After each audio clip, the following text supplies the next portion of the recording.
Imeanza Kenya pale. Ndivyo wanavyofanya Kenya sasa hivi.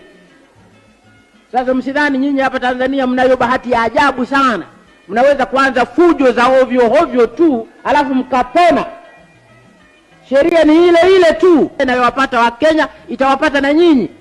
Mkishaanza kuvunja misingi fulani mtalipa adhabu yake lazima. Mambo ya dini, kuingiza dini inakuwa ni sehemu ya siasa, tuache kabisa. Ukabila unakuwa ni sehemu ya siasa, tuache kabisa. Kwamba anahukumiwa mtu, tunamhukumu mtu kwa sababu ya dini au tunamhukumu mtu kwa sababu ya kabila lake, tuache. Mahubiri ya chuki yasiwe sehemu ya maisha yetu. Tusiwe maaskofu tunahubiri chuki makanisani. Kuhubiri chuki si sehemu ya dini yoyote ile. Tusidhani tunayo sababu nzuri sana ya kuanza kutukana Waislamu makanisani, hata kidogo. Hatuna dhambi. Yule mwalimu tunayemfuata hakusema hivyo. Amesema tuwapende maadui zetu. Amesema tusishindane katika maovu, tushindane katika kutenda mema.